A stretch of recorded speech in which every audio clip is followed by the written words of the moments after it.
a professional soccer player is 100 times better than you, but his brain isn't burning nearly as much energy as the child trying to figure this out. And so... that's right. He's in a much lower entropy state.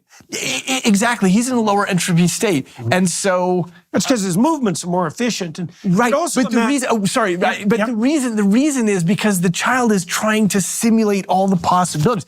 The professional has sort of seen everything play out before. Yeah. That's the key. He's got the patterns, but the child has the high entropy state because, what if I try this? What if I try that? Yeah. And so on. Yeah, and it's very localized too, because when the child is starting to play soccer, his field of attention is going to be like this big, right? He's going to be thinking, how many different ways can I move my foot? Right. And that makes him a pretty spectacularly horrible soccer player because he's not paying attention to anything that's going on. Right. In Gretzky, for example, the hockey player, one of the things he was renowned for, and you can imagine this as a consequence of layered expertise, was that he was paying attention to what was happening everywhere on the ice. Yes. Well, why? Well, because he didn't have to pay attention to skating. He didn't have to pay attention to how he was holding his stick. He didn't even have to pay attention to where the puck was on his stick because that was all automated. So he can move up to higher and higher levels of abstraction. And what he famously said is, I'm not thinking about where the puck is. I'm thinking about where the puck is going to be. Right. Yeah, well, exactly. And you do that when you learn to drive. Yes. Like as you get to be a better and better driver, you look farther and farther down the road. Yeah. Now, it's also the case, too. They've studied this with expert piano players who are playing with sheet music. They look ahead of where they're playing. Yes. Right. And so what they're doing in some sense, I think probably what they're doing neurologically is disinhibiting automated subsystems. And that's essentially, so I can give you an example of that.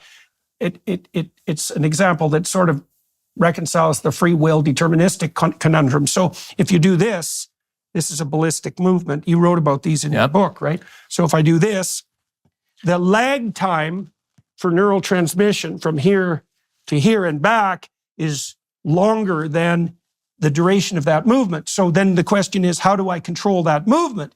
And the answer is, well, I've automated this routine, which is why I can stop my hand, because I can't stop it voluntarily, right? So what happens is I have the routine at hand, I disinhibit it, and it runs automated. Now, I have no free will during that ballistic movement. Yeah. And so what seems to happen with free will, so to speak, is that as the horizon of the future approaches, free will disappears. We devolve into automation as the present makes itself manifest. Oh, that's very interesting. Mm-hmm. So a lot of what I've studied in my career has to do with time, our perception of time. And the bottom line, of course, is that we live slightly in the past. Why? Because it takes time for signals to get, processed and integrated, right? So when signals hit for example, I used to play baseball, and when you're swinging at a fast pitch, this all happens unconsciously. The best you can do as this ball is traveling from the mound to the plate is to adjust your swing up or down as you're already swinging. But all this is happening unconsciously. My experience has always been when I hit the ball, I become aware that I have just hit the ball. And I say to myself, throw down the bat and run. Right. Because it's already flying. The reason being, of course, because it takes at least half a second before you get conscious awareness of anything. The signals have to move around in your brain. As you know, signals move very slowly in the brain, about a meter per second on unmyelinated axons, maybe 10 times faster than on myelinated axons. And it's 10 times faster. Yeah. Okay. And that's okay. And what's interesting, we've got big bodies, right? So, if I touch your toe, the signals have to travel all the way up, up your leg and up your spinal cord to your brain. But here's the weird part. If I touch your toe and your nose at the same time, you'll feel those simultaneous. Right. And that's weird because how does your brain feel the signal from the nose and then say, okay, I'm just going to wait and see if anything's coming up. If your eyes are closed? Yeah.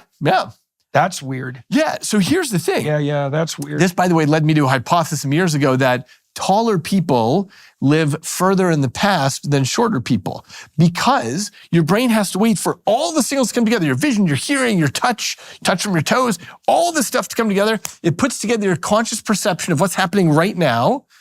And then slightly longer lag time. Slightly longer lag time if you're taller, yeah. It's a very funny hypothesis, by the way. Yeah.